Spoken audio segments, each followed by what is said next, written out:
सहकारी मंडली के विषय में अपने ने उसका अर्थ और लक्षणों की चर्चा की थी। आज अपने लाभ और हानि की चर्चा करेंगे। देखो बच्चों, सहकारी मंडली या धंधा का एक ऐसा व्यवस्था की स्वरूप है कि जिसमें व्यक्ति अपने आर्थिक हित का संवर्धन करने के लिए समानता के आधार पर स्वैच्छिक रूप से शामिल होते हैं और स्वैच्छिक रूप से निकल सकते हैं।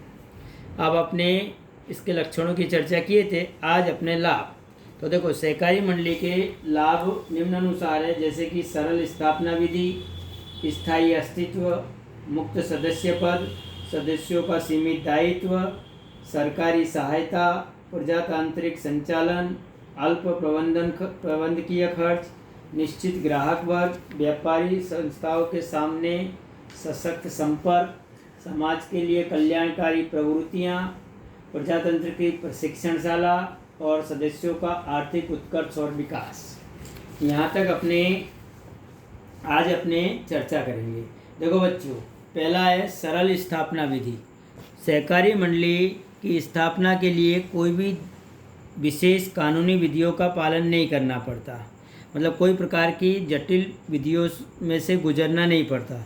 मात्र 10 व्यक्ति एकत्रित होकर स्वैच्छिक रूप से सहकारी मंडली के रजिस्ट्रार के समक्ष रजिस्ट्रेशन करवाकर इस मंडली की रचना कर सकते हैं, अर्थात कि सरल स्थापना विधि दिखाई देती है। दूसरा लक्षण है स्थायी अस्तित्व। देखो बच्चों, सहकारी मंडली के रजिस्ट्रेशन होते ही उसे कानूनन रूप से अलग से एक व्यक्तित्व प्राप्त होता है। इसलिए सहकारी मंडली पर सदस्यों की मृत्यु, सदस्यों का दिवालियापन या त्यागपत्र देने से मंडली के अस्तित्व पर कोई असर नहीं होती, अर्थात कि मंडली का अस्तित्व वैसा का वैसा ही बना रहता है, अर्थात कि सहकारी मंडली की आयुष्य दीर्घायु कही जाती है, दीर्घायुष्य होती है। तीसरा है मुक्त सदस्य पद। देखो बच्चों, समान हित रखने वाले व्यक्तियों के लिए सदस्य पद मुक्त होता है, मतलब सहकारी मंडली में कोई भी धर्म, समाज, जाति या आर्थिक भेदभाव, आर्थिक स्थिति सदस्य पद प्राप्त करने में अवरोध या बाधा रूप नहीं होती, कोई कठिनाई पैदा नहीं करती, इसलिए सदस्य पद मुक्त होता है। ये तीसरा लाभ। चौथा लाभ है सरकारी सहायता। देखो बच्चों, मंडली द्वारा सदस्यलक्षी और समाजलक्षी कार्य करने के लिए सरकार द्वारा मौद्रिक रूप से सहायता की जाती है, मदद की जाती है। ऐसी सहायता लोन के रूप में, अनुदान के रूप में या सब्सिडी के रूप में प्राप्त होती है। अगला लाभ है इसका सदस्यों का दायित्व सीमित। देखो बच्चों, मंडली के अंदर सदस्य ने जितने भी अंश खरीदे हो उतने अंश तक ही उसका दायित्व होता है, अर्थात कि और अधिक दायित्व नहीं होता अथवा असीमित दायित्व नहीं दिखाई देता। इसलिए यह भी एक प्रकार का लाभ हुआ कि सदस्यों का दायित्व का प्रमाण सीमित होता है। छठा लक्षण है प्रजातांत्रिक संचालन। देखो बच्चों, मंडली के सदस्यों को प्रति व्यक्ति एक ही मत देने का अधिकार होता है, एक से अधिक मत देने का अधिकार नहीं होता। बहुमति से निर्णय लिए जाते हैं। प्रत्येक सदस्य को चुनाव लड़ने का, मत देने का, चर्चा में भाग लेने का और अपने प्रतिनिधि को चुनने का अधिकार प्राप्त होता है। इसलिए सदस्यों द्वारा चुनी गई कोई भी कार्यकारिणी समिति प्रजातांत्रिक ढंग से मंडली का संचालन करती है। इसलिए इस प्रकार की मंडली में प्रजातांत्रिक या लोकतांत्रिक संचालन दिखाई देता है, इसलिए कोई भी प्रकार का भेदभाव नहीं होता। अगला है इसका लाभ अल्प प्रबंधकीय खर्च। देखो बच्चों, अब मैंने प्रारंभ में भी बताया था कि कोई विशेष कानूनी जटिल विधियों में से गुजरना नहीं पड़ता।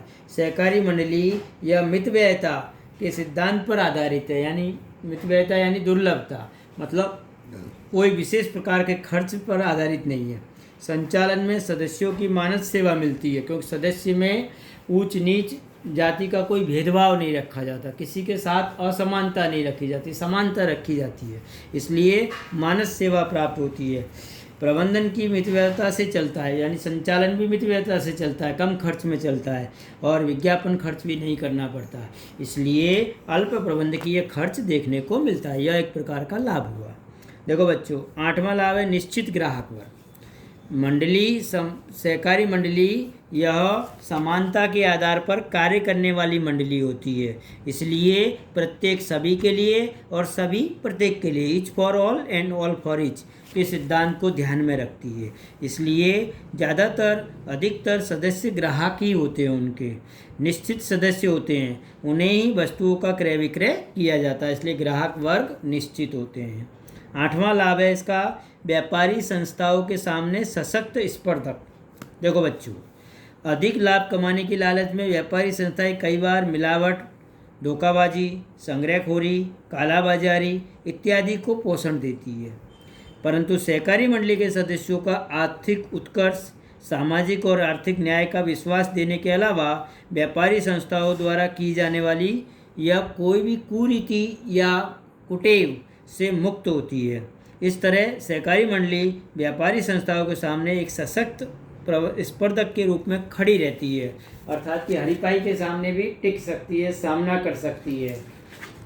10वां लाभ है इसका, समाज के लिए कल्याणकारी प्रवृत्तियाँ। देखो बच्चों, व्यक्तिगत मालिकी की पीढ़ी, साझेदारी पीढ़ी और कंपनी का मुख्य उद्देश्य लाभ कमाने का होता है, जबकि सहकारी मंडली का मुख्य उद्देश्य सेवा का होता है। इसलिए समाज के लिए प्रवृत्तियाँ, कल्याणकारी प्रवृत्तियाँ करती रहती है। सहकारी मंडली अपने लाभ में से या आरक्षित कोष में से समाज के लिए कल्याणकारी प्रवृत्तियाँ करती है। अल्प मूल्य पर मुफ्त में चिकित्सा शिविर का आयोजन करती है, इसलिए चिकित्सालय, विद्यालय, बाग बगीचा, जिम खाना, खेलकूद मंडल, साहित्य मंडल और संरक्षण की व्यवस्था भी करती है। इस प्रकार समाज के लिए कल्याणकारी प्रवृत्तियाँ करती रहती है। 11वां लाभ है इसका, प्रजातंत्र की प्रशिक्षणशाला। देखो बच्चों, मंडली के संचालन में लोकतंत्र की प्रधानता है। पूंजी की तुलना में मानव को अधिक महत्व दिया जाता है, जबकि कंपनी के अंदर पूंजी को महत्व दिया जाता है।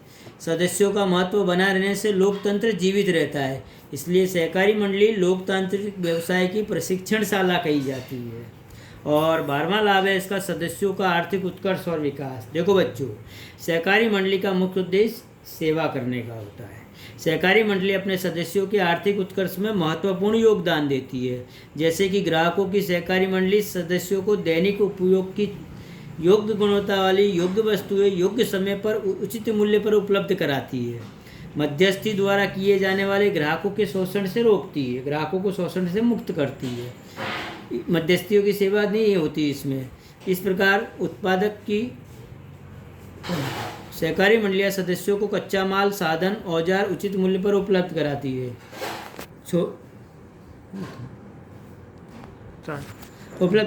छोटे उत्पादक सरलता से उत्पादन करके आर्थिक उन्नति करते हैं। चीनी, दूध, चर्म, कपास जैसे क्षेत्रों में सहकारी मंडलियों का विशेष योगदान है। देखो बच्चों, ये लाभ हुए। अब हानियों की अपने चर्चा कर लेते हैं। देखो बच्चों, सहकारी मंडली में लाभ तो लाभ ही है, परंतु कुछ सीमाएं भी होती है। कोई भी क्षेत्र की कुछ सीमाएं देखने को मिलती है, कुछ दोष दिखाई देते हैं, कुछ गैर लाभ है, कुछ उसकी हानियां हैं जो अपने को नुकसान करती है। देखो बच्चों, पहली है पूंजी की सीमा। तो देखो, सहकारी मंडली के अंदर अधिकतर मध्यम वर्ग के लोग जुड़ते हैं, गरीब वर्ग लोग जुड़ते हैं। धनिक वर्ग अधिकतर जुड़ना नहीं चाहते, क्योंकि प्रति सदस्य मताधिकार होता है और प्रति शेयर मताधिकार न होने के कारण जुड़ना नहीं चाहते। अधिक पूंजी एकत्रित करना कठिन हो जाता है। अंश की कम कीमत, सदस्य की आर्थिक रूप से कमजोर वर्ग के और प्रति सदस्य मताधिकार होने से अधिक अंश खरीदने का आकर्षण कम होने से के कारण पूंजी लगाना नहीं चाहते, पूंजी सीमित होती है। ये एक दोष हुआ इसका। दूसरा है कार्यक्षम संचालन का अभाव। देखो बच्चों, सदस्यों के प्रतिनिधि अथवा मंडली के संचालक अवैतनिक कर्मचारी के रूप में सेवा देते हैं, मतलब कोई प्रकार का वेतन प्राप्त नहीं करते।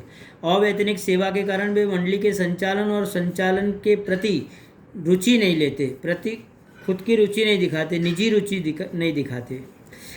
तदुपरांत इनके पास विशिष्ट ज्ञान और धंधा की अनुभव और समय का भी अभाव हो सकता है, तो मंडली के प्रबंधन में अकार्यक्षमता दिखाई देती है और गुटबंदी तथा निजी हित के कारण गलत प्रबंध किए सर्जन होता है, गलत प्रबंध किए संचालन का सर्जन होता है।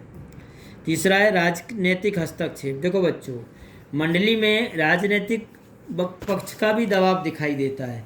विविध राजनीतिक पक्ष मंडली पर अपना वर्चस्व बनाए रखने के लिए प्रत्यक्ष या परोक्ष रूप से कार्य करते हैं, दबाव डालते हैं। प्रत्यक्ष या परोक्ष रूप से मंडली राजनीतिक दबाव में कार्य करे तब धंधा की स्वतंत्रता को एक प्रकार से हानि पहुंचती है, परिणाम स्वरूप लोकतांत्रिक मूल्य को क्षति पहुंचती है।